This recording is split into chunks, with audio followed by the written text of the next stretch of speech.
Bismillahirrahmanirrahim. Assalamualaikum warahmatullahi wabarakatuh. Sekarang penjelasan tentang larangan dalam akad. Larangan dalam akad akan saya bagi menjadi beberapa bagian. Ini bagian yang pertama. Yang pertama, riba qard. Riba itu dibagi menjadi dua, ada riba qard dan riba fadl. Nah, riba qard itu adalah riba yang muncul pada transaksi utang piutang. Gitu. Dan utang piutang yang tidak memenuhi kriteria untung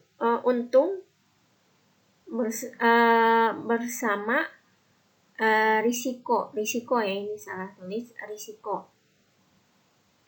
Jadi al-gunmu bil gurmi, dan hasil usaha muncul bersama biaya al-kharaj bidoman. Jadinya kalau kita misalkan pengen mencari keuntungan, ya kita harus mengambil risiko. Ini kan orang-orang riba, maisir, itu kan mereka gak mau ngambil risiko, makanya mereka mengambil sesuatu yang sebenarnya bukan hak mereka gitu.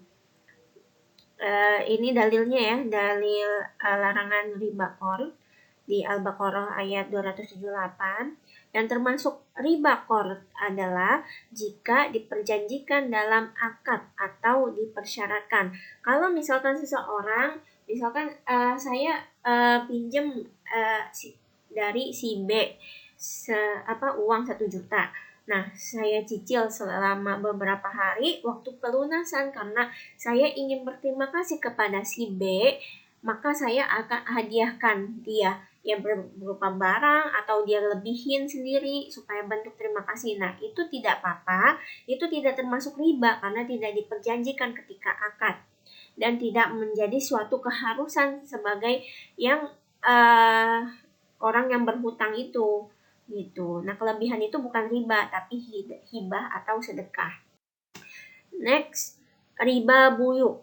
Oh ya, tadi riba buyu atau riba fadl. Tadi riba qard atau riba nasi'ah, ini riba buyu atau riba fadl. Riba buyu atau riba fadl, riba yang muncul akibat pertukaran barang atau dalam transaksi ini ya, jual beli, namanya juga buyu. Qard itu kan pinjam meminjam, buyu itu jual beli. Nah, maksudnya pertukaran barang sejenis ya. Ini ada di hadis ya. Ini di ayat ini adalah barang-barang yang kalau terjadi ini ya pertukaran, dia akan terkena riba kalau misalnya jenisnya tidak sesuai. Nah, tapi sebenarnya di sini kan ada emas dengan emas, perak dengan perak. Nah, kalau kita ngambil kesimpulan di sini, yang menjadi riba adalah kalau terjadi pertukaran dengan sorf, yaitu dengan mata uang. Ya, karena zahab sama fidoh itu dulu mata uang. Terus yang kedua adalah al-qut. Al-qut itu yaitu makanan pokok. Nah, seperti gandum, kurma dan sebagainya, itu adalah contoh makanan pokok. Jadi ini contoh. Kalau misalnya di negara kita kan makanan pokoknya misalkan beras atau jagung gitu. Nah, itu kalau terjadi pertukaran juga riba karena yang dimaksud di hadis ini adalah as-sorf dan al-qut. Jadinya semuanya harus sama kuantitasnya, sawa bisawain, dan harus penyerahannya ya dan biadin, langsung ya, tunai. Next, 2 kaidah riba buyu. Kalau termasuk riba buyu, ini adalah jika penukaran jual beli antara satu jenis ribawi, maka termasuk riba fadl. Ya, kalau misalnya tadi nggak sesuai ini ya, jenisnya, kuantitasnya dan sebagainya, terus nggak yadam biadin, ya, itu ya harus yadam biadin. Nah, kalau nggak yadam biadin nanti jadi riba.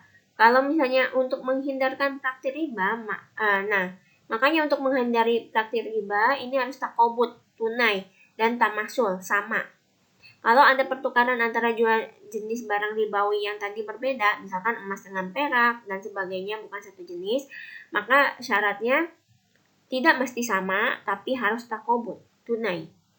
Singkatnya ya, apabila berlainan jenis maka harus dilakukan dengan nilai tukar kurs. Misalkan kita ke money changer, ya kita menukar rupiah dengan dolar, ya itu boleh tidak sama persis ya, karena dolar dirupiahin kan pasti beda harganya. Nah, itu boleh, tapi syaratnya harus tunai. Next adalah goror. Goror itu penipuan karena kedua belah pihak dalam transaksi tidak memiliki kepastian terhadap barang yang menjadi objek. Nah, seperti contohnya membeli